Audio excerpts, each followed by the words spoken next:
So it feels like Hollywood is imploding on itself, and to make matters worse, a Skrull tried to replace me a couple days ago. How do I know that I'm not talking to a Skrull right now? Because I hate Skittles, and if you ever catch me drinking a Coke Zero Sugar, it's because, well, I've been replaced. But I'm drinking a regular vanilla Coke right now, full of sugar. Say, how do you hate Skittles? They're nasty M&M imposters, that's how. Okay, sure. Poser. Anyways, welcome to Under the Bridge, everybody. Welcome to Under the Bridge. I'm Cody, aka the Scarlet Troll, and definitely not a Skrull.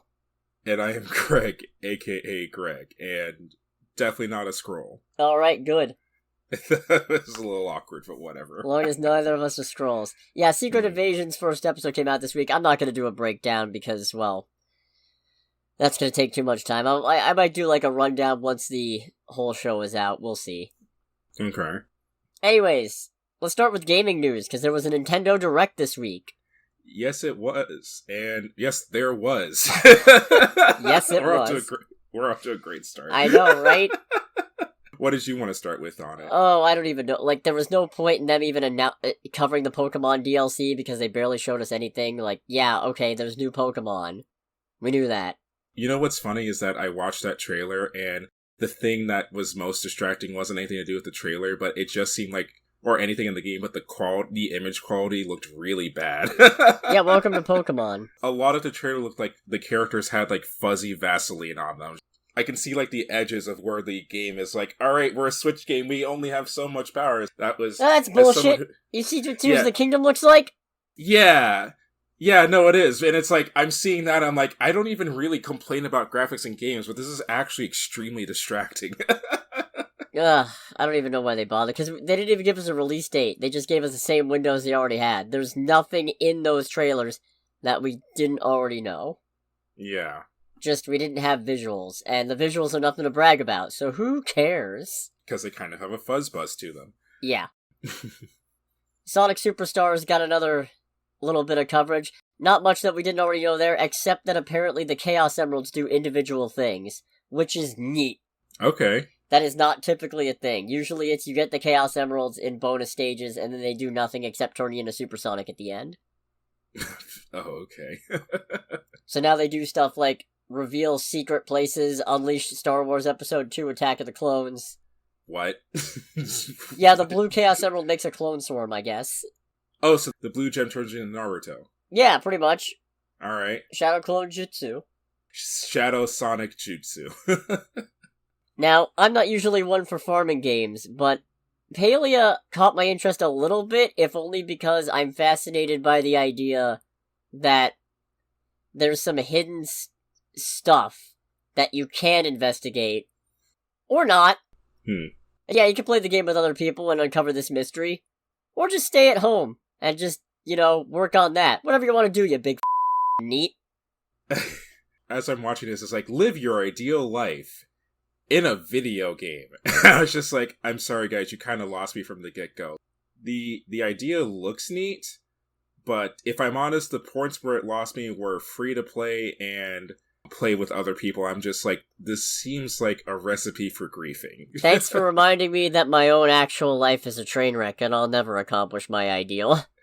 I don't know how to continue from there. Me neither, and yet I will. Okay, I mean, it does look cool. No, it does. Like I said, this kind of game doesn't usually catch me, and I'm probably not even going to bother playing this one, but it really caught me, the idea of, oh, there's some potentially bigger thing going on, but you don't have to follow it. Yeah, now that you think about it, because I'm replaying the trailer in my head right now, and it's like, okay, I do kind of see that, because they were spending so much time talking about, like, play co-op games with your friends, or with other people, lays about and something like that, but then I was like, okay, or don't, and it's like, yeah, you know what, there are some small hints that are dropped that there's something else going on here, isn't there? This is not just a neat simulator.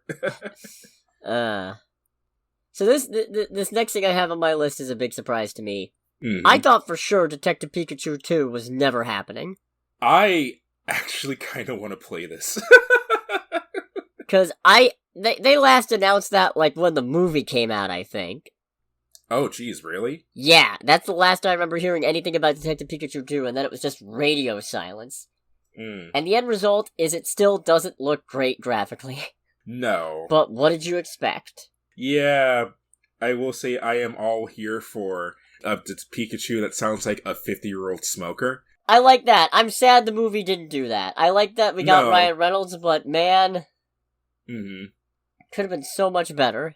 Yeah, no. I am drawn to the game a good bit because of how Pikachu's voice does not fit Pikachu's image. Yeah, it's me, Pikachu. Give me some coffee, toots. Yeah, for real. But it looks cute. It looks very cute. Yeah, Slowpoke has a fun little hat.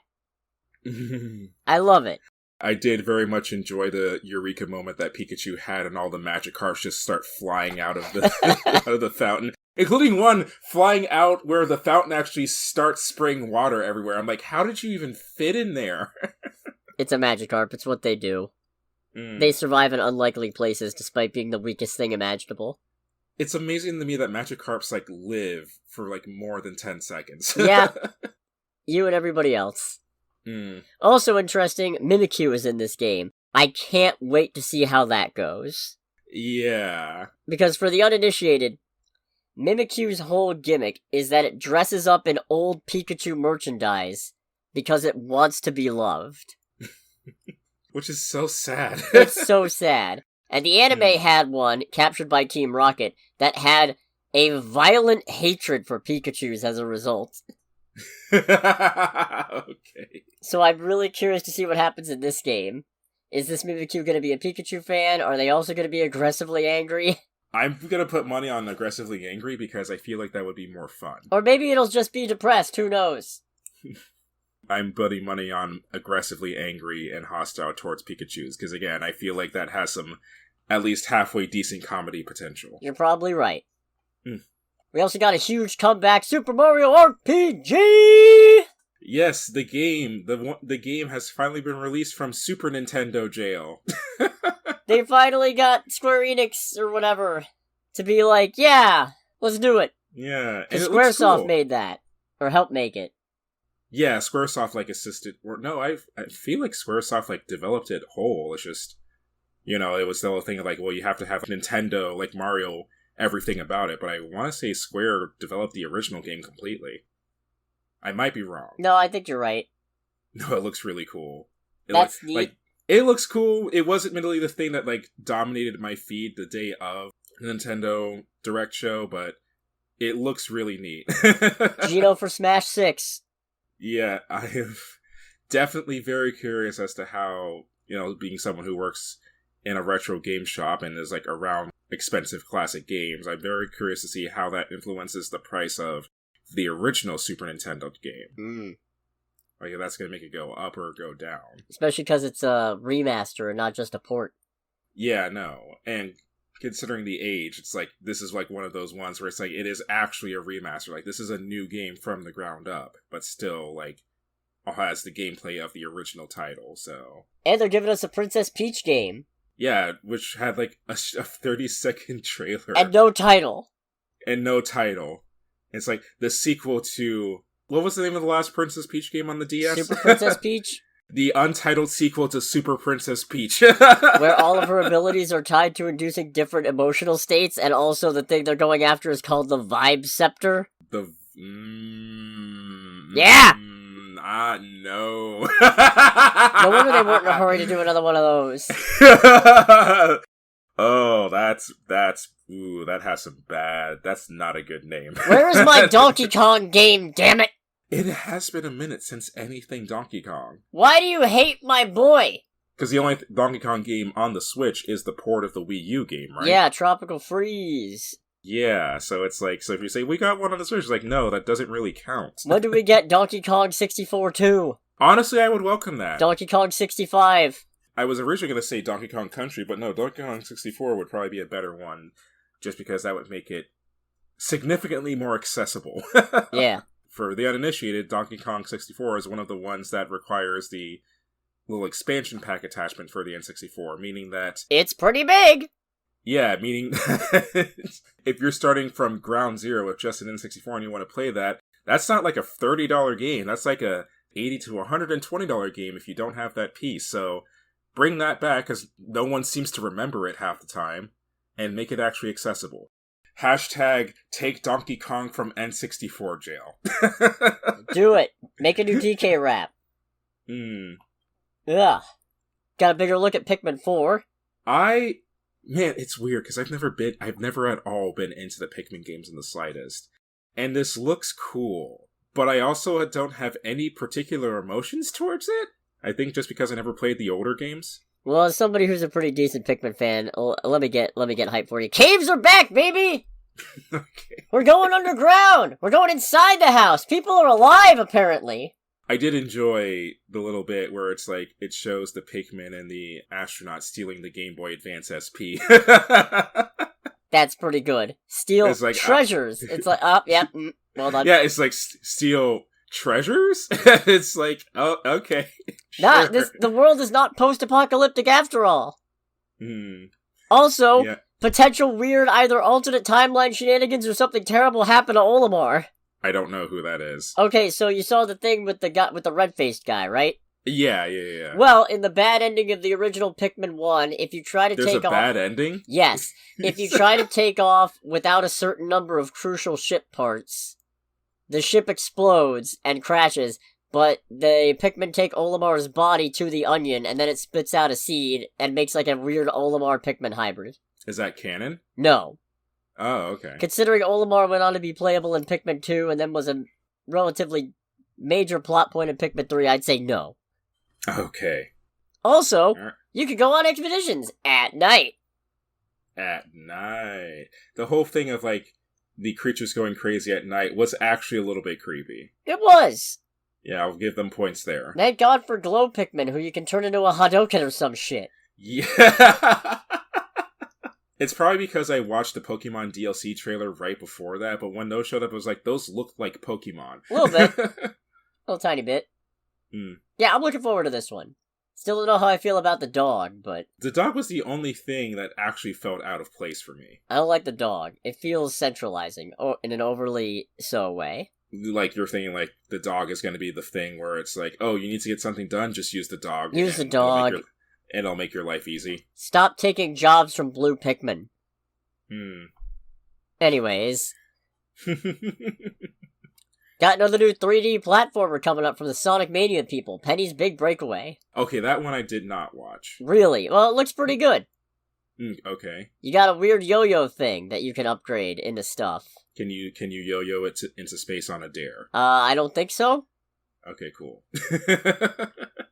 And you're trying to stop some emperor who you made real mad. Oh boy. Yeah, no, it's a 3D collectathon, I guess, which, yes! Never enough of those. Give them to me.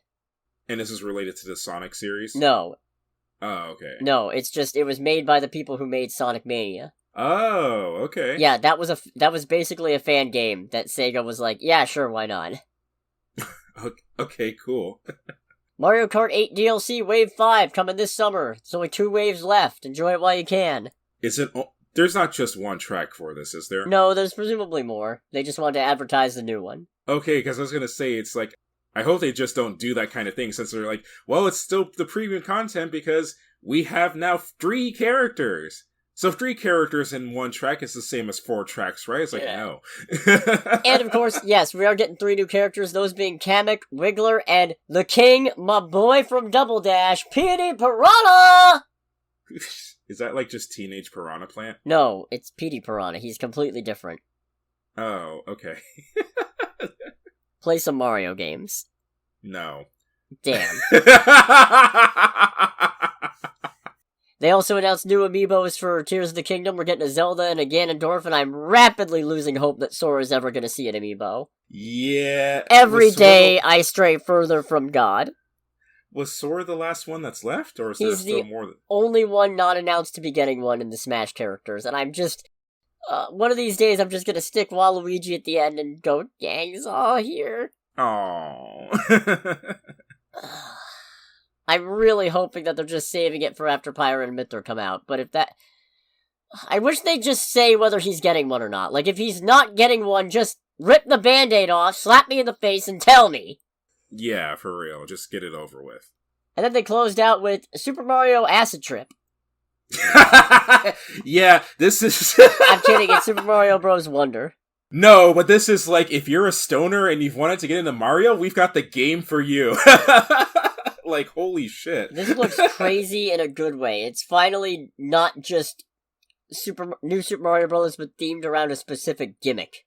I mean, it is, kind of, but the gimmick is apparently LSD. just breaking everything. The gimmick is LSD. You have no idea how it works.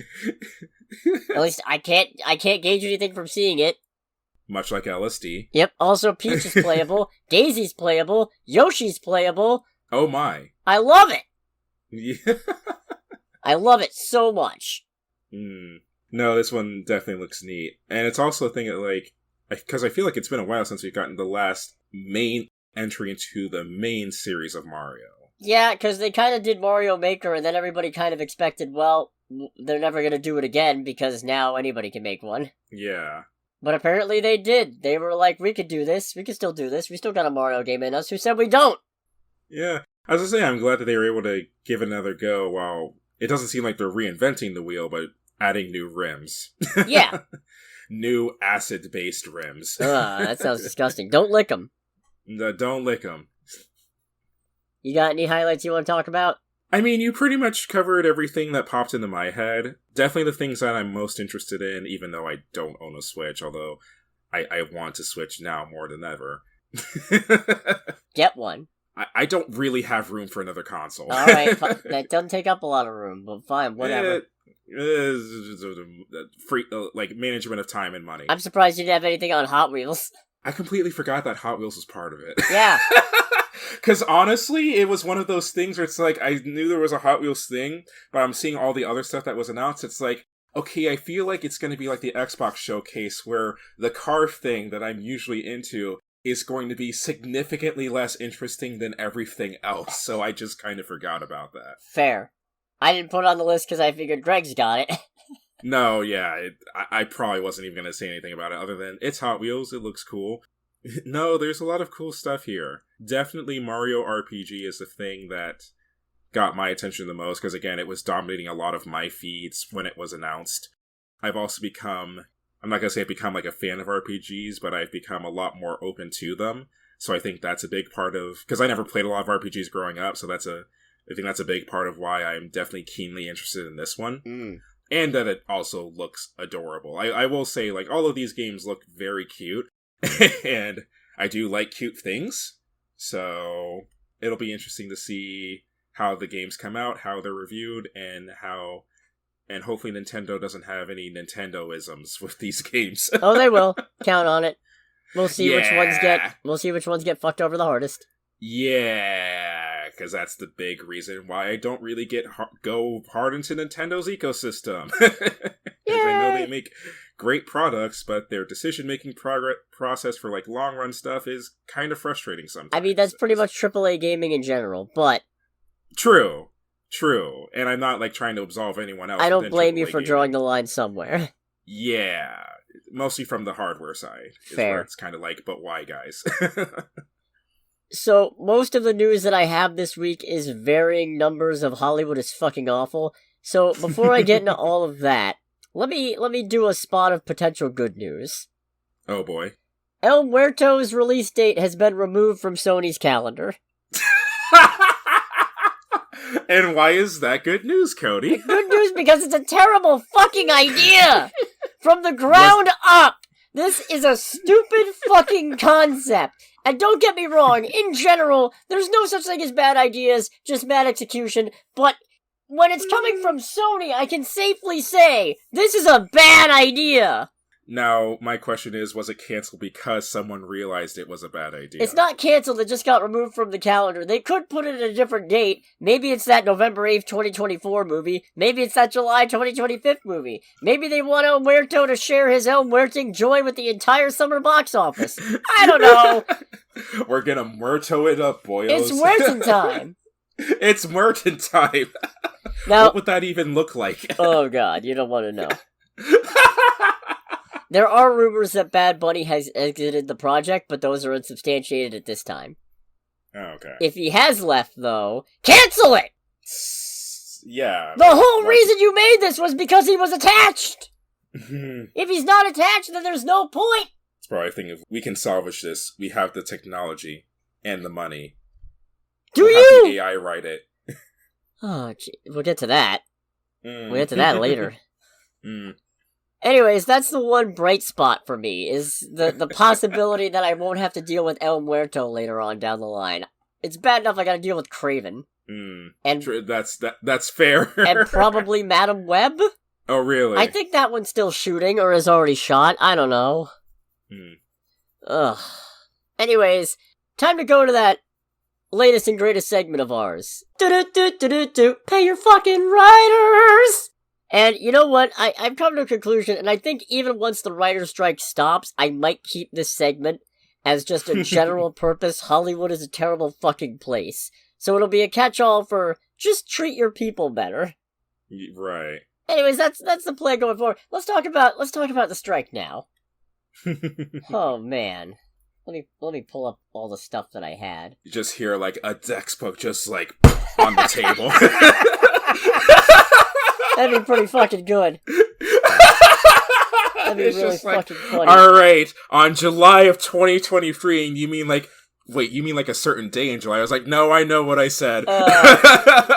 So, this isn't really about the writer's strike itself, but the Directors Guild has voted to ratify and accept the contract that they were given. Oh, from Hollywood? Yeah. So, sounds like no triple strike. Unfortunate. Yeah, a little bit. Little tiny bit. But it does seem like the Screen Actors might still be up. We'll see. Their deadline is the end of the month, so by this time next week, we should probably have an idea of what they're doing. Okay. In better news, the General Executive Board of the International Brotherhood of Teamsters has unanimously approved $2 million to support motion picture Teamster members in need during the ongoing strike, so that's nice. Okay. That's good. That title, though. Yeah, I know. They've all got excessively long fucking titles like that.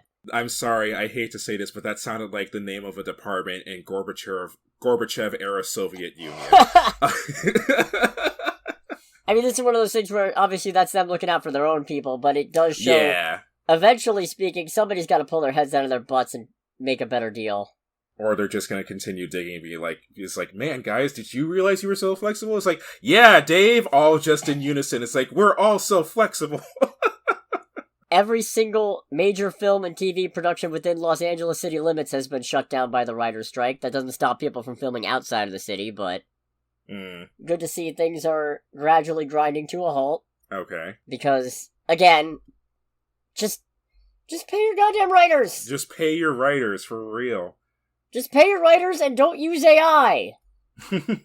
It's not that hard. It's not even good! Do you know what you do when you use AI? You get the Secret Invasion intro! Wait, what? Yeah! Okay, I'm just gonna transition into this. The Secret Invasion intro was generated with AI. Ooh, that's...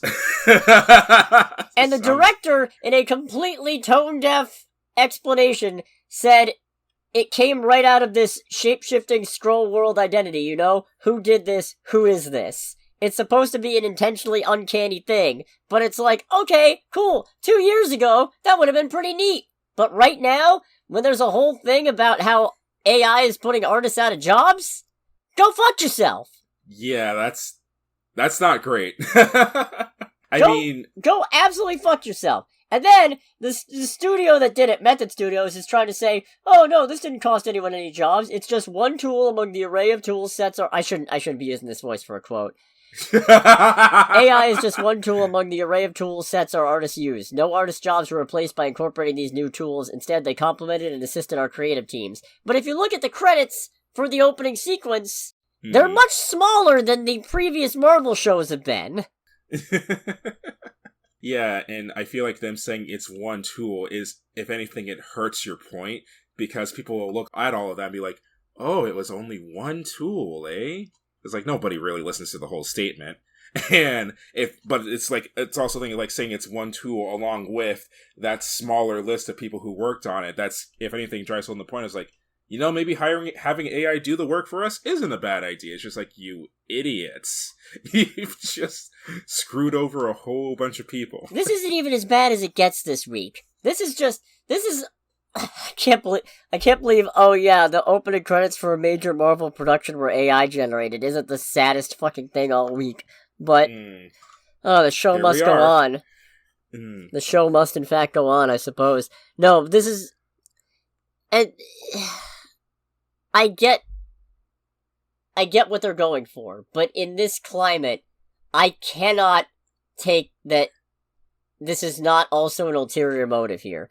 I cannot get it out of my head that this is also Disney trying to figure out what they can get away with and what audiences will accept. Honestly, for me, it seems much more likely just because of how people kind of work sometimes, where someone thought it was a good idea and was just actually that tone deaf. Because when the show was coming out, when it was publicized in the strike, it was a thing of either it was made well before the strike started, but nobody said, hey, we should probably think of something else because of everything that's going on, or it was one of those things where it wasn't made, someone still said, we probably shouldn't do this because everything that's going on, and they still said, no, have the AI make it anyway, because it'll be topical.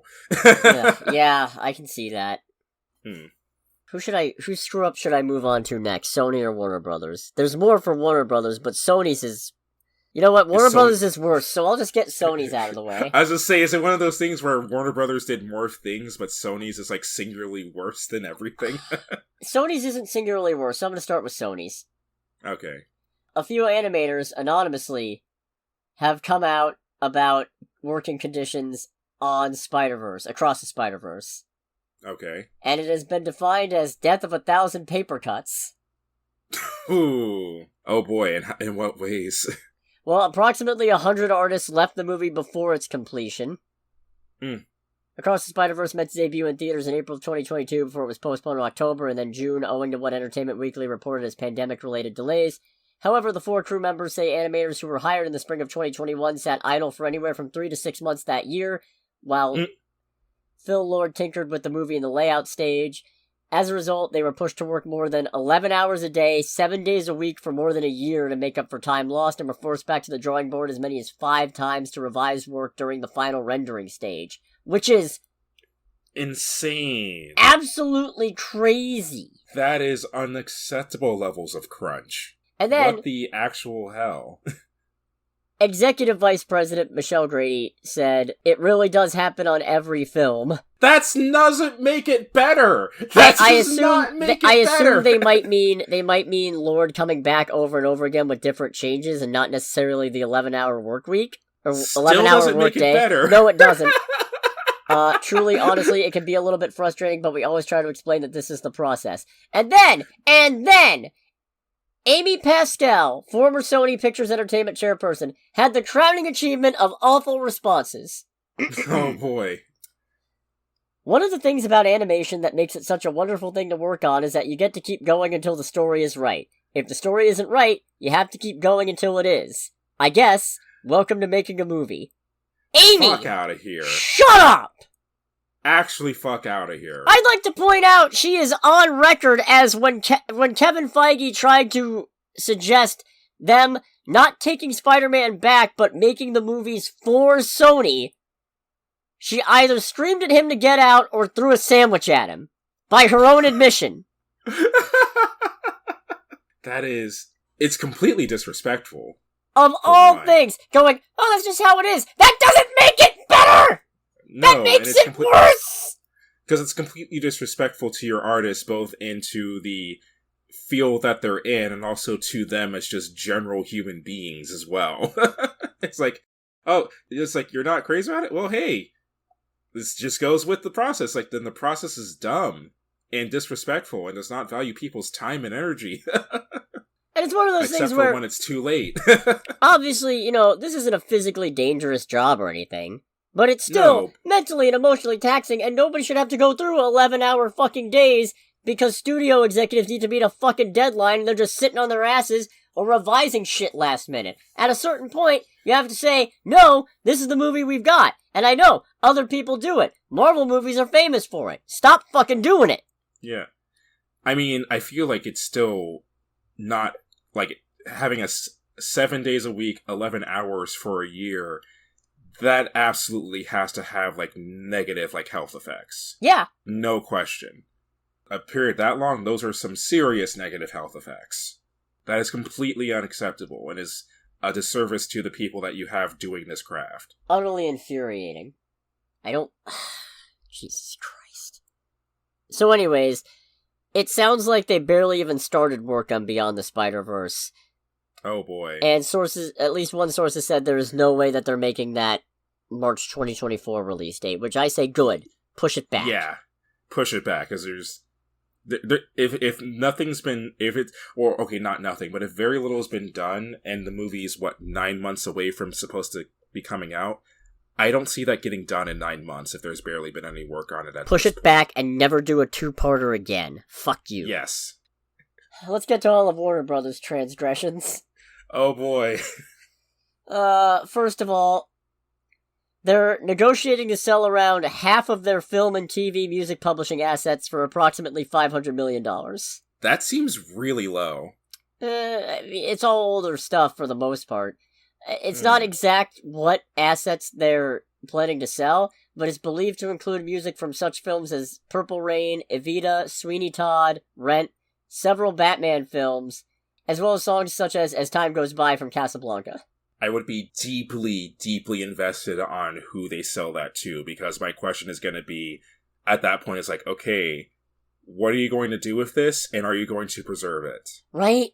Because that's a lot of very important music for, when it comes to film history. I gotta imagine whoever buys it is going to use it, otherwise why buy it? But could you imagine, the next Spider-Man movie starts and you just hear da-da-da-da, da-da-da-da-da-da-da-da-da-da-da-da, and it's an 89 Batman theme? You know, one thing that did pop in my head just now with that is that if they ever make a Spider-Man noir film, having it be set to the soundtrack of Casablanca would be kind of cool. Ooh, you know what? Yeah. Yeah. But really, I fucking hate Zaslav so much. You absolute fucking reality TV peddling asshole. You fucking absolute vulture of a human being. You goddamn multi-million-dollar making, history-scrapping, couldn't find a good movie to save your fucking life, asshole! I shouldn't talk so bad about somebody I don't know personally, but with all the shit that he's done, fuck him! Yeah, it is the thing of actions speak louder than words. This is the guy who said Batgirl would have damaged the brand. Stares at the Flash! I'd argue more problematically the guy who said, in regards to the writer's strike, people will come back because of a love for the industry. A love of working, specifically. Yeah. Oh, what a fucking dipshit. I'm surprised they haven't ousted him yet. It's not working! What he's doing isn't working! He's probably got too much wrapped up on his finger for it to be too much of a risk for them to remove him. Yeah, God, this is such an angry podcast for me, and I'm so sad about it. I don't like getting this explosively mad about shit. No, that's fair. Anymore. That's fair. Oh, man. He's also gutting Turner Classic Movies. That makes me sad. I didn't watch and don't watch a lot of TCM, but I know how important it is when it comes to, if for nothing else, preservation of classic movies and shows and having a outlet for people to still watch them. So anything in regards to that still makes me sad. Yeah, the executive VP and general manager, Paula Shannon, I'm sorry, I'm bad at pronunciation, left this week after working there for more than 25 years. And the shakeup was so concerning that Steven Spielberg, Martin Scorsese, and Paul Thomas Anderson called an emergency meeting with Zaslav to discuss TCM's future. So, which is a big deal. Those are 3 very big names in that space. Yeah. And it sounds like they at least have had their concerns alleviated. Apparently, Michael DeLuca and Pamela Abdi, Warner Brothers Pictures chiefs, will be overseeing the channel going forward. But, God, I just don't... There's been major staff layoffs at it. Really just depressing stuff. Yeah. We are watching a studio get stripped for parts before our very eyes because they've been bought by too many corporate mergers and now they're covered in debt. Yeah, and unfortunately more so the people who, at least from the outside looking in, but I'd say it's still pretty accurate to say, the people who are in charge of all of that don't see the cultural value or, like, artistic value and all. Instead, No, what do they give a shit? Yeah. Well, I know, but it's still frustrating. Yeah, 100%. Because it's like, I don't know, it's just because of how my brain is wired as someone who has a love for culturally relevant things and, like, historically significant things and, like, art and music and things created out of the human experience through, like, trials and tribulation. No, I'm not talking Ace Attorney. It's just speaking as someone who has a love for that and just, like, people's experiences and stories and everything surrounding that. It is deeply frustrating and very depressing when the people who are in charge of that, who's literally the main thing that these things are important for is just the preservation of something so important. Just all they care about are any faint dollar signs that they see. And it's like, I know it goes with the territory, but that doesn't mean I still can't be upset about it. I'm just throwing it out there, Warner Brothers. You want to pay me $5 million, I'll give it my best crack. And I at least am decently sure I can do less damage than this chucklefuck. I will also take that just to help with TCM alone. I don't want to be in charge of it because I know I am not at all qualified for that. You know what? Pay us both $2.5 million. Yeah, there you go. We'll figure it out. Yeah, we'll figure it out one way or another. I'm genuinely concerned at this point that Warner Brothers as an entity might not last long enough for James Gunn to get his DCU going. Yeah, I can see that, unfortunately. And I mean, on the one hand, I don't know, if DC got sold off to another studio, not Disney, don't you fucking do it. Yeah, Universal don't do or it. Paramount, okay? Not Sony, not Disney. But if they were to do that, all I can think is, you know what, this might be exactly the clean break from previous iterations we've been hoping for, because presumably the rights to those older movies wouldn't go with them, so they wouldn't be able to reference shit like Michael Keaton Batman or Christopher Reeve Superman anymore, and they'd have to do something else. Also, they wouldn't be able to do shit with the Snyderverse, which is always a positive. Yeah. Anyways, we'll see what comes of this. God, I hope Turner Classic Movies makes it through. Yeah, same. I don't always have time to go see the Fathom events that they release where they host older movies, but it's always a good time when I do get a chance. Yeah. If I still had cable, I'd watch it religiously, but I don't. Yeah, I mean, technically I don't. I could still watch it, but it's basically a almost like... It's a lot of trouble to set up, to put it like the easiest way possible. Yeah. Anyways, I got one more Warner Brothers update, and this one's a doozy. Oh boy. This is probably the saddest thing I've heard all week. Warner Brothers movie division has signed a deal with Synalytic to use the latter's AI-driven project management system. They will leverage the system's comprehensive data and predictive analytics to guide decision-making at the greenlight stage. The platform can assess the value of a star in any territory and how much a film is expected to make in theaters and on other ancillary streams. Bro, no, it fucking can't. That is not how that works. I guarantee you it can't. No. All it will do is look at past data and tell you what that says. But it can't account for everything. Case in point, we all thought The Flash would be doing a lot better than it was. Yeah. And here we are. What a stupid fucking idea. Let's have the fucking robots tell us what movies to make. Jesus Christ. I feel like that's just new level laziness. Right? Yeah, like that's not even like... Normally with something like that, I'm kind of be like, I can see where they're coming from there, but it's just like, no, we're actually too lazy to actually sit down and think about what movies do what well in which regions based on like content and culture and anything like that. No, we're just gonna have the robot do it for us. That's the main intention of it. It's a time and cost saving measure, because they're like, oh yeah, this would take days or weeks of number crunching to figure out by person matter. We could have a robot do it. It's like, yeah, but the problem is the AI is not smart. It's an aggregation thing. It's a detecting patterns thing. It's only as smart as what you do with the data, and the same fucking morons are the ones working with the data. So... Yeah, and AI also doesn't have to a certain degree, AI doesn't have the decision-making process to kind of think about more of the human aspect when it comes to that kind of thing. Prior to Black Panther, an AI would have told you the same thing every racist executive asshole told you, which is that black-led superhero movies don't sell based on the trajectory of Blade sequels, Steel, etc. However, the AI is not capable of looking at the fact that these movies were all so bad, and that's why they underperformed. Yeah, because at that point the problem is, no, the movies just need to be good. They need to be well written, they need to be well acted, they need to be well funded, and they need to have good resources. And marketing. Cannot stress enough how important the marketing is. Yeah, and if you have all of that, people will come out in droves because you've made a good product that has an interesting premise that people are curious enough to spend money and at least 2 hours of their time to experience. What a I can't. Everything's fucking exploding. Exploding Warner Brothers all the time. I don't know. God. I'm serious, guys. If you want to pay both of us to do it, you can at least save yourself. How much did Zaslav make in 2022? 39 mil? You can save yourself about $35 million right there.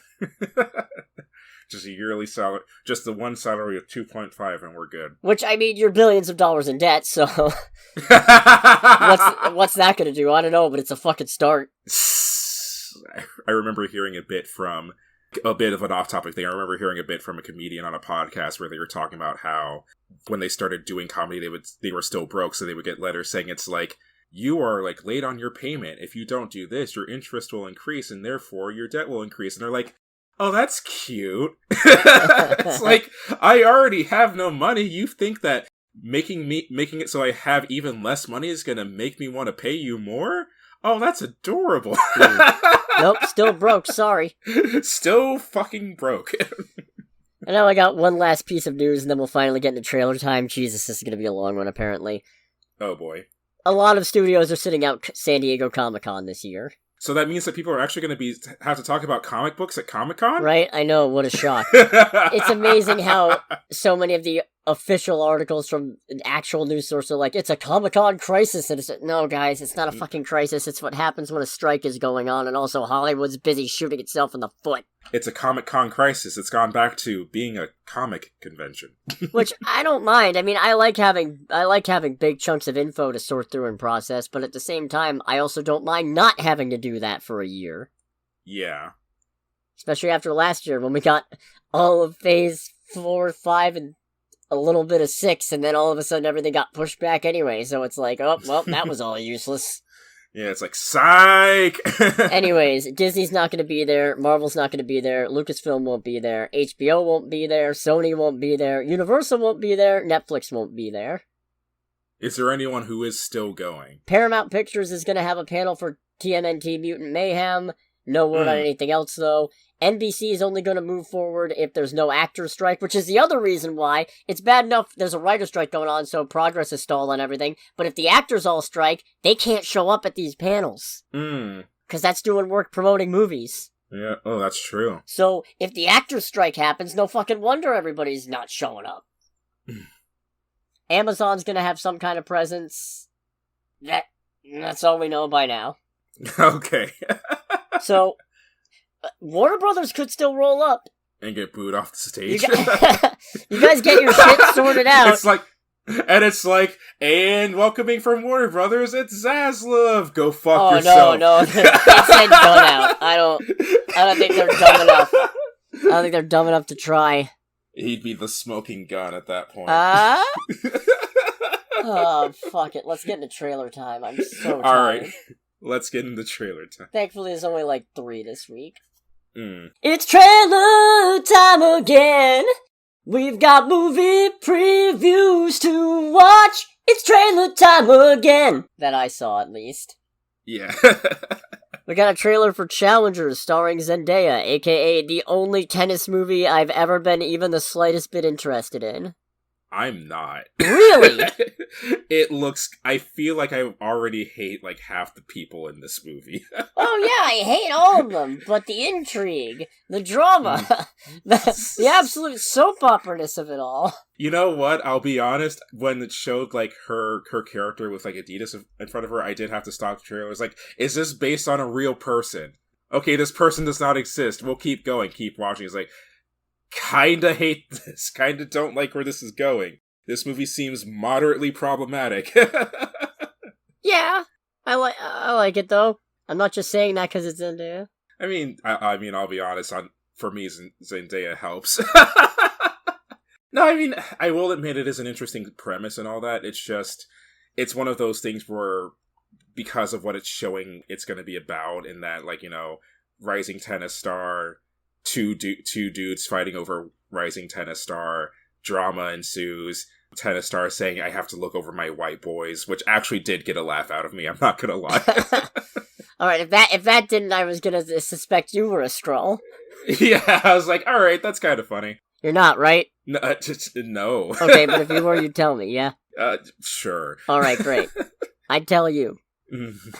But yeah, no, it's, I'm not super into it, if I'm honest. Alright, that's fair. It is one of those ones where there's every chance that they'll fumble the ball and this will be really icky and dumb and stupid. But I don't know. Right. I'm just amazed I have any interest in any movie that revolves heavily around tennis. That's fair. Never in my life. Not even once. We also got the trailer for Dumb Money. This, I'd say for obvious reasons, does have my interest a bit more. But it's not because it's game-related, just more so because of the absolute batshit story that was the whole GameStop stock. You know the really funny thing? We have exact opposites on this one. I'm not interested at all. Oh, really? No, because it just happened. Yeah, that was kind of the thing that made me go, are we sure about that with this? Is that it's like, this is not like a foregone event. This happened within like the last couple years. What interesting insights could you have possibly gotten on the emotional impact of this whole thing in the last, a year? Yeah. I'm not saying it can't happen, I am just saying this just happened. Mm-hmm. I'm glad it's not a documentary, at least. Actually, if anything, that's kind of the thing that makes me go, but interested, but I don't think I could take this movie seriously, because they are very clearly, like, hamming it the fuck up. Also, Paul Dano is still channeling his inner Riddler. Even when he's trying to do an inspiring thing, it still sounds like he's threatening to collapse the seawall and expose Bruce Wayne. Oh, you're really not as smart as I thought. Yeah, you know what, I'll be honest, I did kind of forget that was Paul Dano. That was Riddler. I heard it in everything he said. Which isn't this movie's fault, but, like, it's too recent a thing for me to care. It's like, if I want to know more about the thing, I'll Google it. Mm-hmm. This just happened. I could probably still find the Reddit threads if it's not already locked down. Fair. Hold yeah, as soon as I mean, if I'm honest, when I saw the whole thing of Wall Street Bets, I was like, oh, this is the GameStop movie, isn't it? So I guess we'll see. Mm-hmm. I might still see this movie if there's nothing else that same weekend. We'll find out. Right. And then we got a trailer for Drive Away Dolls, which I think is the knockaway hit of this week. 100%. 100%. This movie looks like a great time. And it's got Pedro Pascal and Bernie Feldstein. It's got, Matt Damon. Right, it does. Yeah, which is like, I was kind of blown away that they were like, and also Matt Damon at the end of the trailer. Sorry, Beanie Feldstein. and Matt Damon at the very end. It looks like a good time. It looks very funny. I do kind of like the ghetto-y home video like style it's kind of got going for it. And like the old, like it feels like kind of an old school movie in a cinematography speaking. Oh yeah, I'll agree to that. Especially the opening bit that we see with the guy cornering Pedro Pascal for the suitcase in the alley. Mm-hmm. That felt very noirish. It was my favorite line, even though it happens very early in the trailer, but I did enjoy, and I'm probably going to butcher this woman's name, Geraldine Viswanathan. Probably better than I would have done. Yeah, just having an argument with, like, one of the girls there, and she's like, I'm not here to peddle my wares. I like that one, too. And I was like, alright, she's got some backbone. I'm very happy about that. This looks like a fun, wacky, kind of road trip movie. Mm-hmm. Where, what do you think's in the case? Is it drugs, or is it human body parts?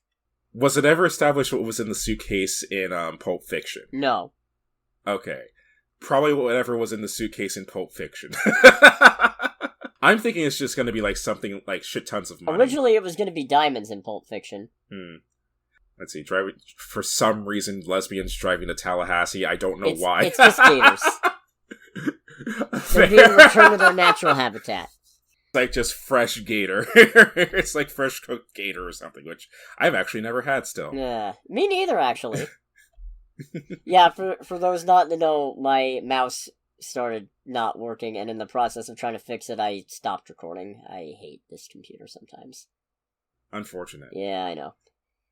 So I'm looking forward to this one. Yeah, this one looks really fun. Let's go to box office.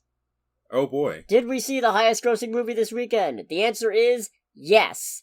3 weeks ago. Oh, Alright. It's Spider-Man Across the Spider-Verse. Oh my. Damn. So, that's cool, but it also sounds like this week's box office was pretty damning for other movies. Oh, yeah. Yeah. Across the Spider-Verse took in $19.3 million domestically for a $317 million domestic total, and it's sitting at approximately $560 million worldwide. Second place, Elemental. $18.4 million domestically for a $65.5 million domestic total, and it's sitting at about $121.1 million worldwide, against that $200 million budget, though, so... Womp womp. Huh. Still, it's at least doing better than The Flash, which came in third at a roughly 73% drop this weekend. Jesus. Yeah. $15.2 million domestically for an $87.6 million domestic total. It's not even at $100 million domestically, Jesus. $210.9 million worldwide. I'd say that's grounds to call it a bomb. Yeah. Fourth place, just barely. No Hard Feelings. $15.1 million domestic weekend and total. It's sitting at $24.6 million worldwide against a $45 million budget, so it does still have a ways to go. Okay. And then in fifth place, Transformers Rise of the Beasts. $11.6 million domestic weekend, $122.9 million domestic total, and $341.2 million worldwide. Since it's in sixth place, I'll just say the movie that we both saw this weekend, Asteroid City, sixth place. $9 million domestic weekend, $10.2 million domestic total, $16.6 million worldwide. $25 million budget, though. Which, considering the cast, crazy! Yeah, that's crazy cheap considering who's in the movie. So it might, I think it might make some money back. Yeah, I hope so. Same. Boy, The Flash took an absolute fucking beating. It took a big chump. I almost feel bad. I don't. Like, I really don't. Now that I'm honest. positive it's not making its money back, I almost want to go see it. But I won't. I mean, okay, I feel bad for the people who still had to, like, sift through, like, writing it and creating it. I feel bad for the domino effect this is gonna have. I have a theory. Oh, boy. Because everybody's trying to armchair quarterback this thing and figure out what went wrong, and there's a lot of arguments to be made, because there's a lot of different factors at play here. The answer is yes. I wonder if a big part of it that everybody's kind of overlooking might just be nobody had any reason to care about a Flash movie to begin with. Because, hear me out, general audiences only ever really got exposure to the Flash. In Batman v Superman? No, in... Oh my god, no! In 2017's Justice League. No, it's such a bad thought. You got the exposure to the Flash joke? Oh no. Who let like teenage girls cheer on the Flash in the final trailer? Oh, you're right. That is terrible. But no, because the only major role Flash had in the DCEU that general audiences would have seen would be in 2017's Justice League, where they are a terrible character in a terrible movie. Now, right. It could be the Snyder Cut's an improvement. I don't know. I still haven't watched it because I've yet to have a 4-hour stretch where I have nothing better to do with my time. True.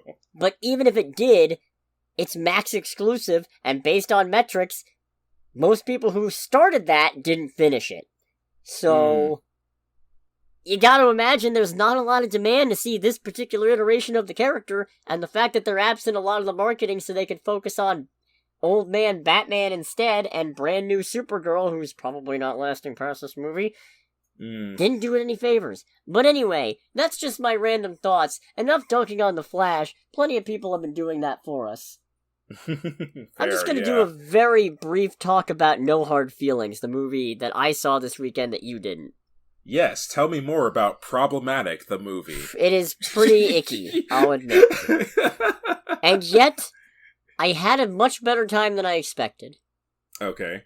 So the premise is that Jennifer Lawrence is playing a 32-year-old Uber driver who is behind on property taxes on her late mom's house, and then her car gets impounded, so she can't actually do her job.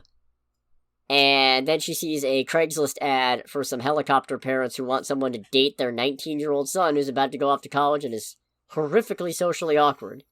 And then she takes the job, and it gets very uncomfortable. I'd say the first act of this movie, pure cringe. Absolute, just unpleasant.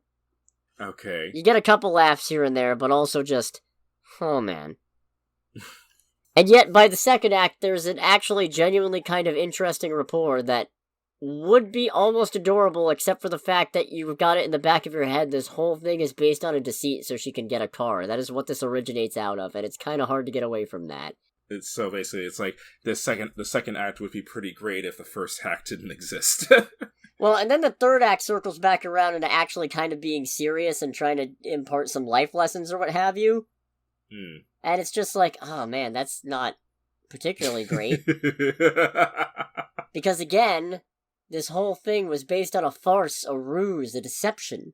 Yeah. No, I was gonna say, why'd I write the lyrics for In Too Deep from Sum 41 here? Oh, right. That's why. The way you said it, I think, explains it all. She's like, wait, why did I write? Oh, right. Ah, shit. He didn't say no to the... What? I can't read my own writing. Oh, he didn't say no to his parents having a... not to spoil a joke in this movie, but there's a bit where Jennifer Lawrence's character asks the 19-year-old, what, do your parents have you microchipped? And it stood out to me, he didn't actually say no.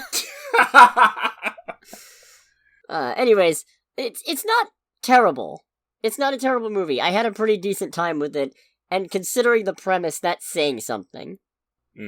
However, a little game I like to play with rom-coms nowadays is a hypothetical, could you gender swap this movie? And the answer is no, absolutely not. I feel like 15 years from now, somebody at Sony is going to be wrangling for some remake of a movie that already existed, and they'll be just browsing through the archives, and then they'll go, hey, this Jennifer Lawrence movie seemed like it got decent reviews and actually made a not terrible amount of money considering the budget. What if we like gender flipped and then that guy's gonna get fired and end up on a list?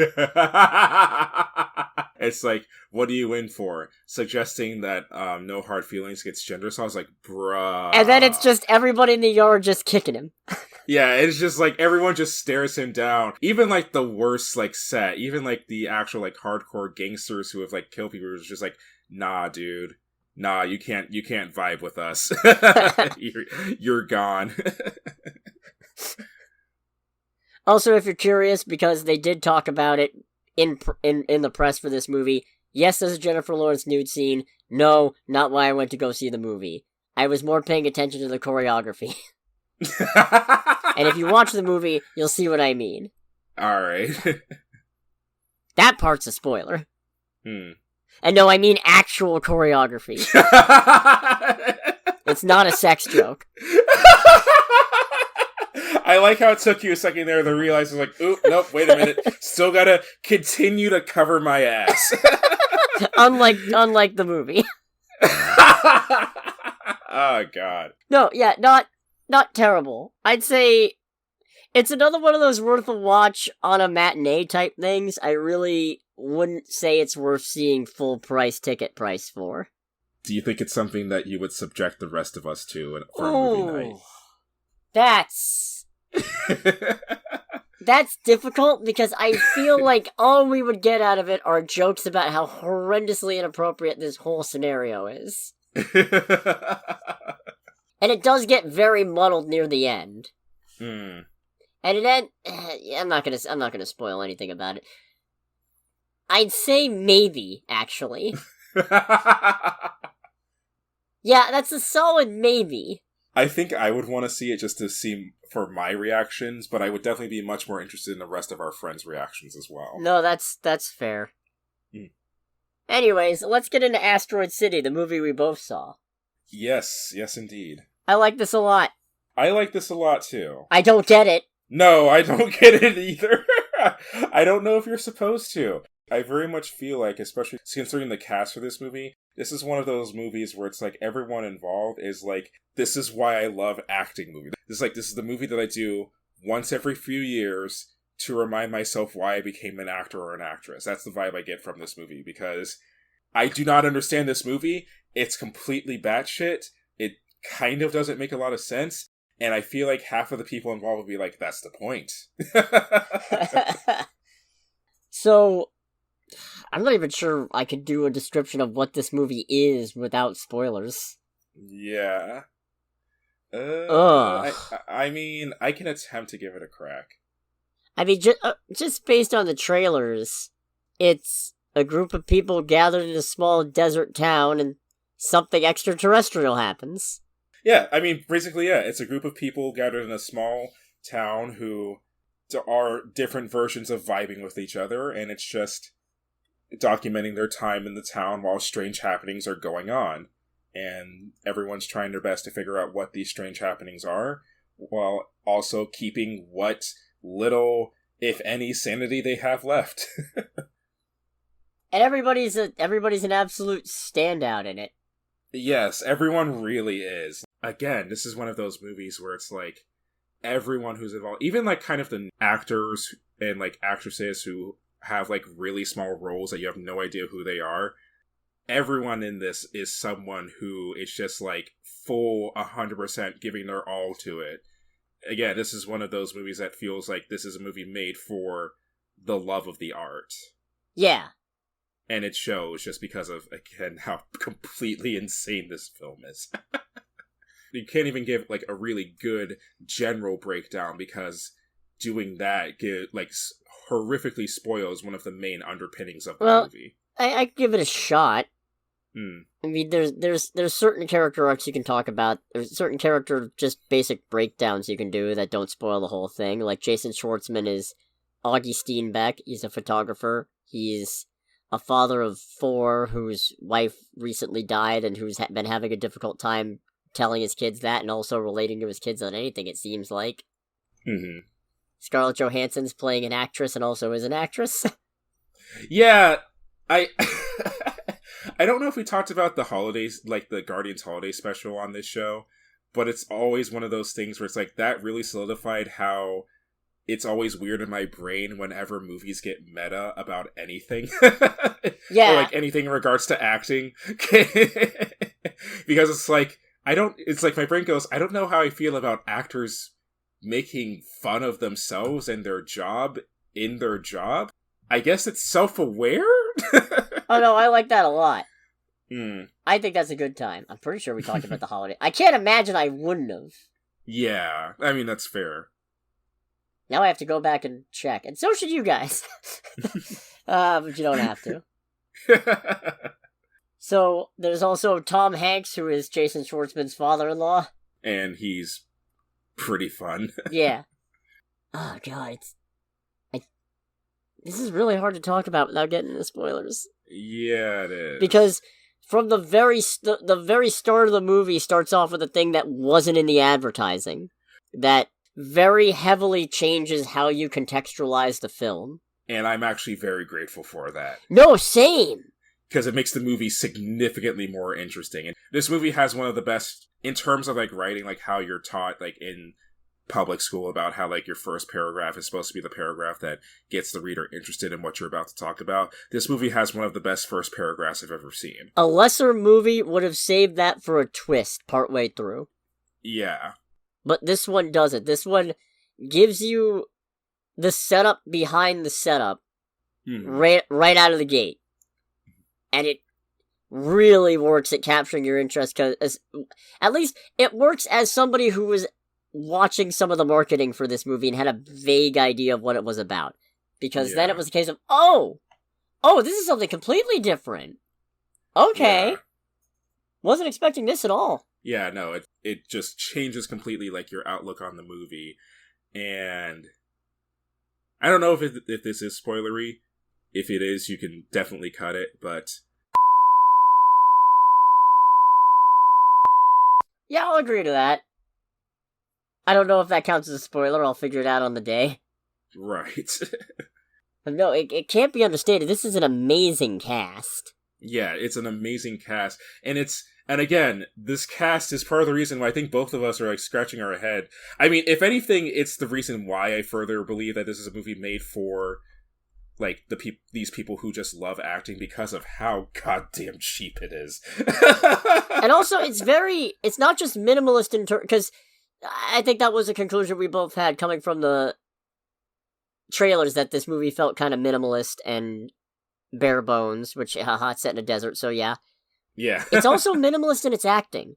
Nobody really cuts loose. Nobody really goes ham. It's all very subdued in a realistic sense. It doesn't feel like everybody's being a robot. It just feels like everybody's just got their own stuff going on, and it's sort of suppressing them a little bit.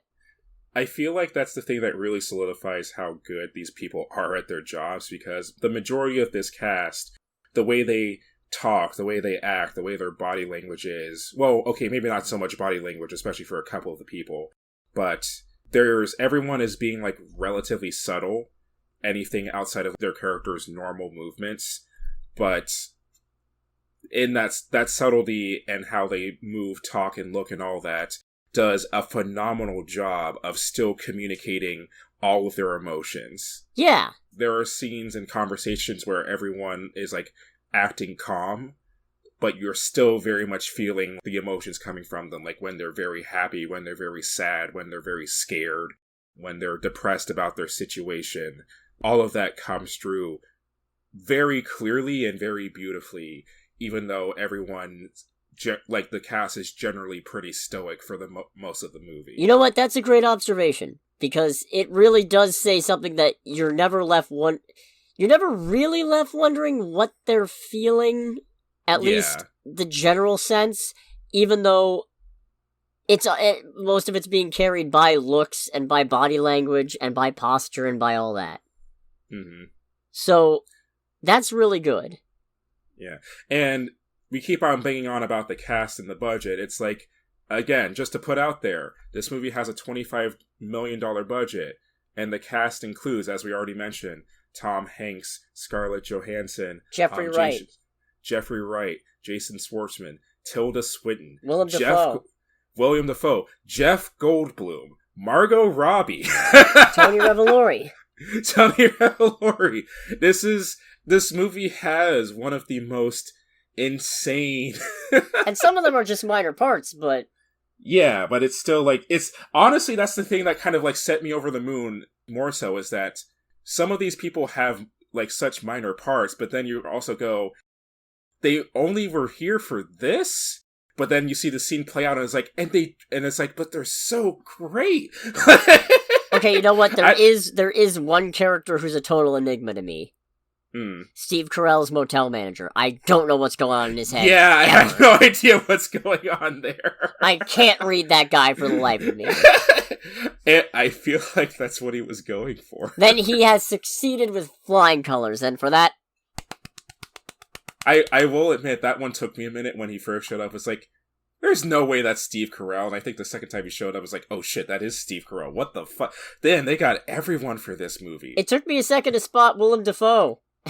Oh no, as soon as he showed up, I was like, Oh, wait, really? I just went, oh, really? Yeah. Oh, it's okay, you're here too. And then it took me a second, then I leaned over and went, that's Willem Dafoe. And you were like, yeah, I know. And I was like, oh, I'm an idiot.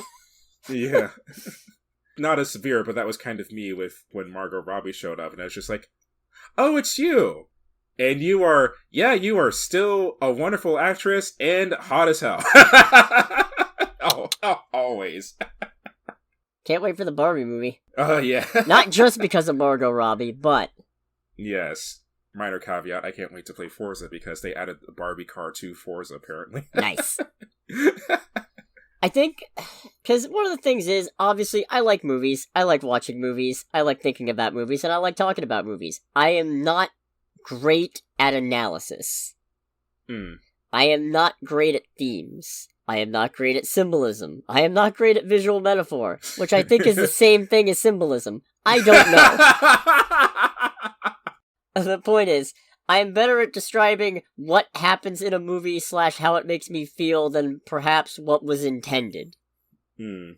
But I feel like this movie hits an interesting midway point of it is, to me at least, a little bit impenetrable, because I don't know what it's about. But it doesn't impact my enjoyment.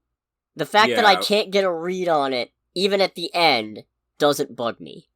And I feel like that might be intentional, but again, I'm taking a shot in the dark, I don't fucking know! Yeah, no, I can get that, because I feel like a lot of movies that go really hard into being, like, harder to read and being, like, really meta and all that, it's a very short walk between going into that and suspension of disbelief.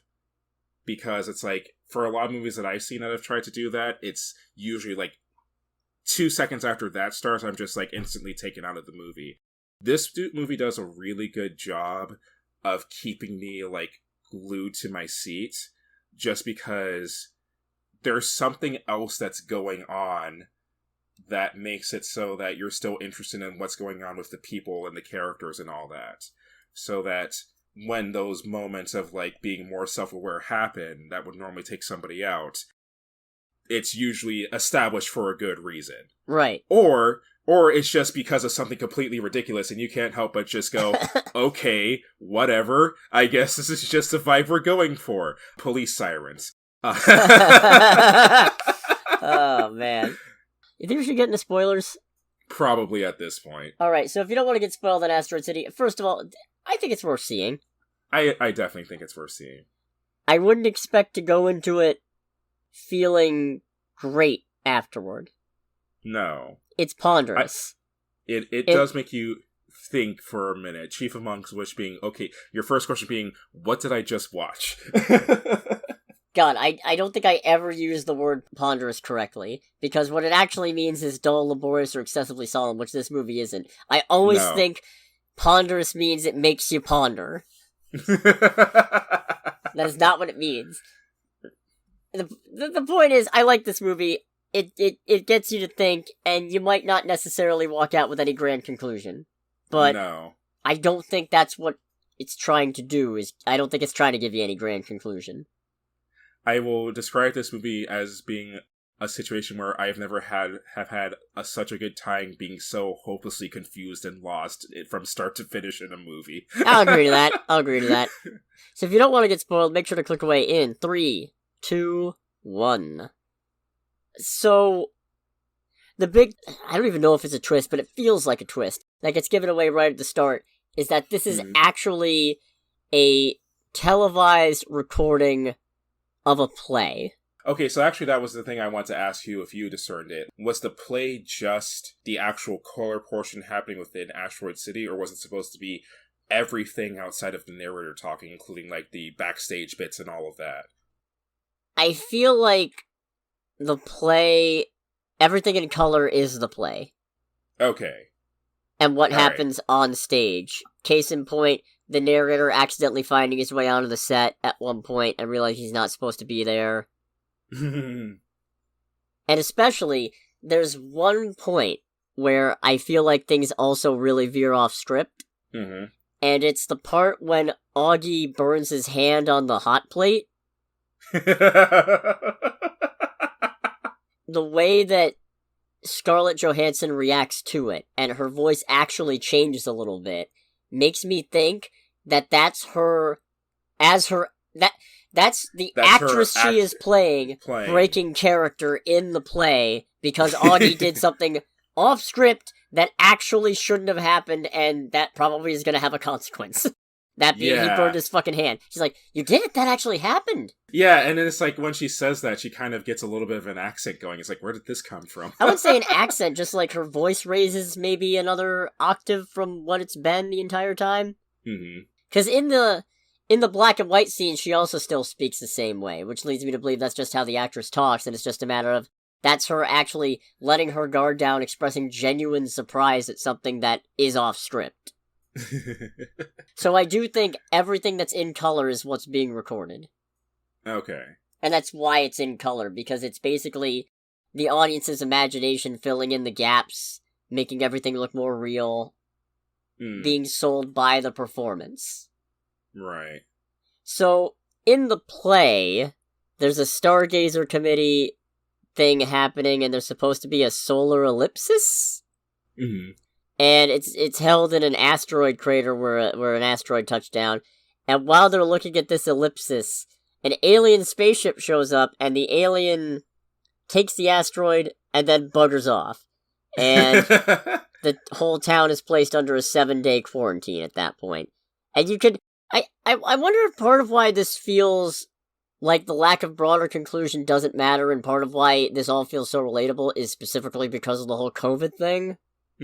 Yeah. I think we're all kind of used to that feeling of being drained and a little stir-crazy, and like, you've circled past the point of going crazy from having nothing to do and nobody else to talk to, so you just kind of not shut down, but your battery's running low. You're on power saver mode, essentially. You know what? I can kind of see this movie. I don't know if that was what they were going for, but I can see everything with the alien and what follows afterward being a metaphor for COVID. Because the alien is COVID, and everyone's just like looking up at it, just being like, what is this? We don't know what this is. What are we supposed to do? We don't know how we're supposed to react to it, hence the general, like, taking the safety off of his pistol, and then the alien just kind of coming down, grabbing the asteroid, and fucking off. Oh my god! And it's like, alright, well that was a thing. And then at the end of the quarantine period, they're about to call it off, and then the alien comes back, and they have to do it again, and then everybody gets sick of it, so they call it off anyway. Yeah. Holy shit! Which is, by the way, what happened in China this past year. Oh god, Greg, are we fucking stupid? Is that what this was about the whole time? I feel like it'd be pretty disappointing if this whole movie was a metaphor for COVID-19. Maybe that's not... It's probably not the whole thing. No, but I can see it being a metaphor for that, because it's like, not only just that, but during the quarantine period, this is also where Augie and... What was Scarlett Johansson's character's name again? Midge? Midge, yeah. It's also the bit where Augie and Midge get closer, because they are in separate houses across from each other, and they're literally just talking to each other through their bathroom and bedroom windows, and they are, like, distanced from each other, and... Well, okay, I realize this also kind of falls apart a little bit, because it's revealed that one of Augie's kids actually walks in at the two of them. No, it was Midge's kid saw them through the window. Oh, okay, yeah. I realize it's like, this might be a metaphor for COVID. It's like, wait, no, probably not. It wouldn't be a perfect metaphor if it fit perfectly. If it did, it wouldn't be a metaphor anymore. It would just be, this is what this is about. That's fair. But I feel like a lot of the lack of grander conclusion is intentional, considering that near the end of the movie, Augie's actor has a crisis where he walks backstage at one point when he has a break on stage and asks the playwright what his motivation is, because he doesn't get it, and the playwright basically tells, it doesn't matter, just keep telling the story. Yeah. So I feel like there at least is a pretty clear, there's not one grand unifying thing, even if there are parallels to various things. Mm-hmm. Which also would fit in with the idea that Woodrow desperately wants to figure out the meaning of life and then basically gets told, it has meaning, you just gotta make it. Yeah, which does fit, if I'm honest. So yeah, it's starting to click. Took me a bit. To be fair, I just saw this yesterday. Yeah, fair. The Stargazers are definitely the ones that I was the most interested in, just because they are, like, it's literally a case of, like, kids and teenagers being stuck in this situation. And these are all teenagers that are actually literally too smart for their own good. These are teenagers that are just, like, casually creating basically technology that would actually start World War III. Got a bunch of young Oppenheimers here. Yeah, for real. Like, actually. One of them literally creates a laser gun. Jim Henson's Oppenheimer babies. Yeah. But because of everything that's going on, they're like, no, there's something else. We have to kind of investigate further. I did very much enjoy... Oh god, which one was it? Which one was the one who created the laser gun? The one who's like, I will not be silenced. What is his name? Oh, he was great. Ricky. Ricky. Yeah, especially because it does, after that, it breaks into... There's implication to the Red Scare through Ricky's character and his interactions with the General. Because the General's talking about, it's like, do you know what you've done and what you said and the implications that you had? And Ricky's just like, I will not be silenced with the General who... God almighty, there's so many fucking people in this movie. Jeffrey Wright. Jeffrey Wright, thank you. Jeffrey Wright's, like, actually trying to intimidate him, and he's just like, I will not be silenced. I'm like, okay, this is, like, a very obvious reference to the Red Scare and, like, the hippie movement and on all of that. And I enjoyed that quite a lot, actually. I like the one who just keeps asking people if they dare him to do stuff. I did actually like that his dad finally called him out on it. It's an experiment. Yeah, and it's just like... If you push that button, I'm gonna snap your neck. And then cut to him chasing him through the diner. Yeah. No, I did enjoy, like, finally his dad just having enough... Because even I was like, why does he keep doing this? And he's like, what are you doing this for? Like... Why has it gotta be a dare with you?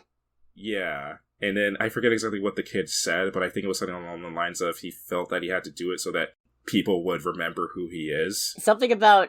It doesn't... If not for that, it doesn't... He doesn't know if anybody's paying attention. And I'm sitting there thinking, it's like, dude, you are... There's no way nobody can not pay attention to you. And part of me was saying that in, like, an actual, like, genuine manner.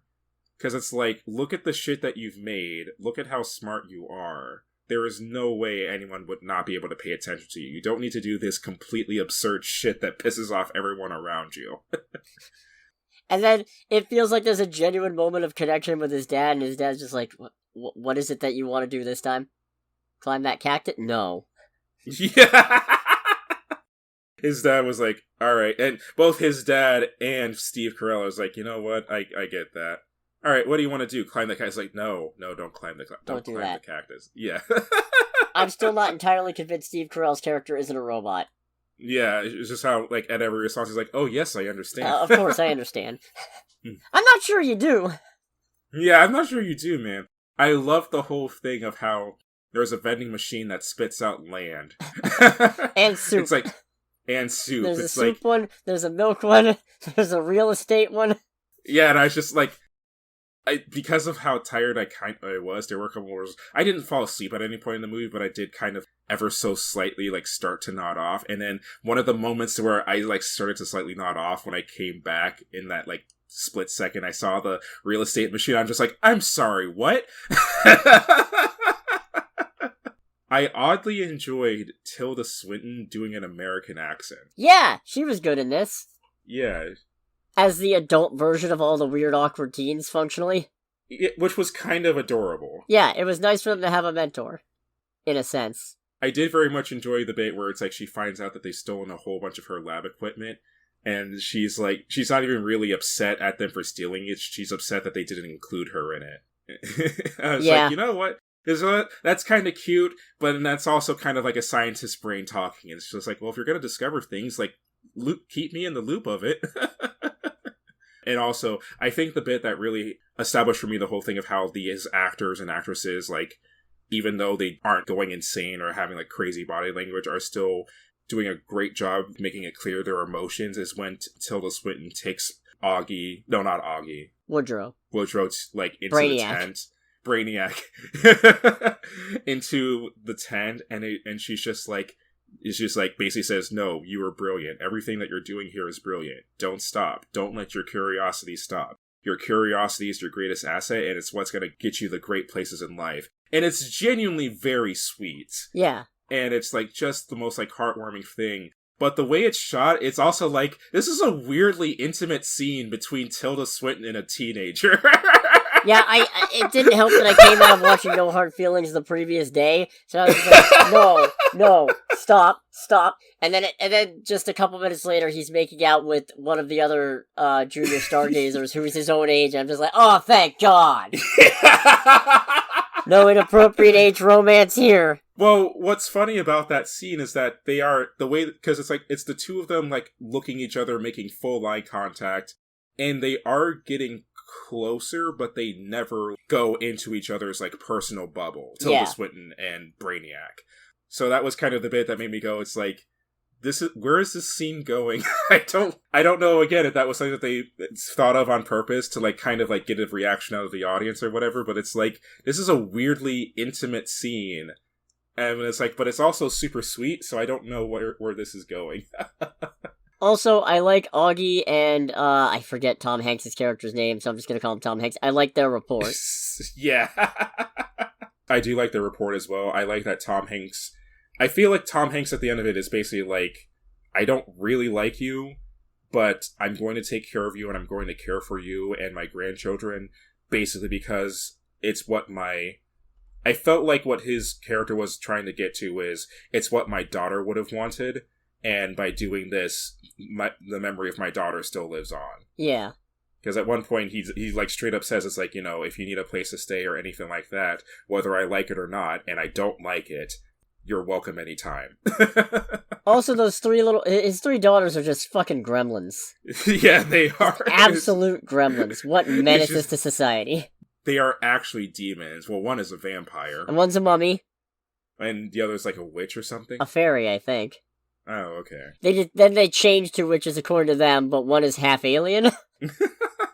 They keep their mom's Tupperware container, because she got cremated and the dad was keeping her Tupperware container for some reason. They just keep it buried in the fucking motor court hotel. Yeah. What an absolute fucking shit show. I very much enjoyed as well. We've talked about, like, the play itself and all that. I feel like we haven't talked a lot about the B-plot to the movie being the whole thing of the creation of the play and, like, the creative process and all of that, like, the narrator goes over and all that. Because that part is also really fun. It's the bit, like, it's the other half of the movie that's all in black and white. Yeah! I feel like we don't talk about it as much because A, it's kind of scattershot by comparison, it's sort of all over the place. It's mostly just there, I think, to inform what happens in the A-plot. Yeah, like, I can see that, because it's also, because basically the job of the B-plot in this movie is that while the main plot with the play and everything is going on, it's also going over the creation of the play and the people involved in it, namely, I am so bad at this. Which person? Schubert Green, played by Adrian Brody, Conrad Earp, I think I butchered this character's last name, played by Edward Norton, and then much, much, much, much later in the movie, and I'm probably going to butcher this name as well, Salzburg Keitel, played by William Dafoe.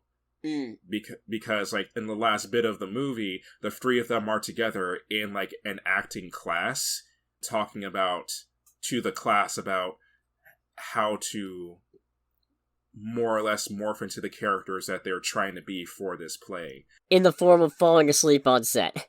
In the form of falling asleep on set, in a very comedic manner, if I'm honest. And actually, I enjoyed that a lot, because the vibe that I got was, I know that Willem Dafoe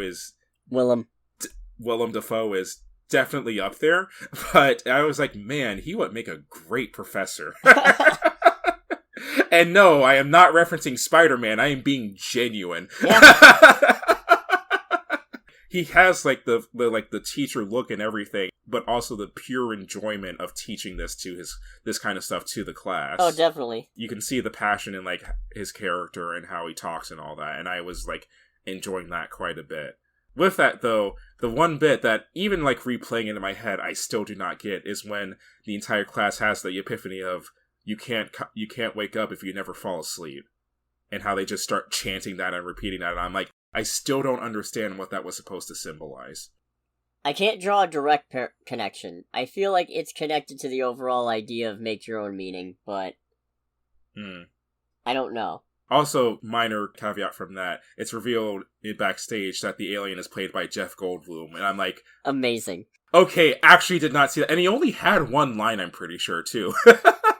Also, Hong Chau did not have... She had one scene in this. She was, the director's ex-wife. Yes. Well, wife, who then became his ex-wife. Yeah. But it was a heavy scene. Oh, it was a very heavy scene. And it actually, again, with the whole thing of, like, if you're someone who's into the creative process, acting and all that, she actually goes full meta about, I forget exactly how he described it, but she goes, by the way, having, like, someone say goodbye before they open the door and leave is dumb. It's much more effective if they say it after they've left. And then, like, not too long after that, after a few more words are exchanged between the two of them, she leaves, closes the door, and you can hear her walking away as she says goodbye. And it's just like... hit. And it's like, fuck, that does hit right. harder. She was fucking right. And he said he would think about changing it. I don't think he did. No, I don't think so either. Because he suggested it was supposed to be Scarlett Johansson's Mercedes Ford's Midge Campbell's Maybe We Are Doomed line. And apparently there was supposed to be a point where she says it after shutting the door, but she never shuts the door at any point in that scene. Yeah, no. But yeah, no, I like this a lot. This was a good time. Oh, this is very good. If it wasn't such a packed summer, I'd go see it again. Yeah. And if I didn't have to edit this, because, oh man, this is gonna take forever. Yeah, we got movies and movies and movies and movies this summer. Yeah. You got anything else for Asteroid City? I really want to see this again, because I feel like, even though I don't consider myself a particularly artistic individual, this does appeal to the art nerd in my heart. Yeah. I'd subject the group to this one at some point. Yeah, for sure. Just to see what they make of it. Anyways, thanks so much for listening, everybody. Make sure to like, comment, subscribe, hit the bell, do whatever you want to do. If you want to follow us on TikTok or Spotify or whatever, to be my guest, and if not, no big deal. If you want to share it around, that'd be really appreciated, but also, no obligation, it just helps. Right. Next week, it's Indiana Jones and Ruby Gillman, and I'm still trying to weigh whether it's worth risking $20 to go see Indiana Jones. I'm probably gonna see Indiana Jones. I don't think I'm gonna see Ruby Gillman. Yeah, I don't blame you there. We'll figure it out. I'll figure it out, rather. You got yours figured out already. Yeah, pretty much. So, hopefully, we'll have more good news next week. Mm-hmm. Because I don't think I could take another week like this. Yeah, no. This is depressing. But, the important part is, nobody hears a Skrull on Under the Bridge. Yes. With Cody, a.k.a. the Scarlet Troll. And with Greg, a.k.a. Greg. And we'll catch you guys next week. Goodbye, everybody. Bye.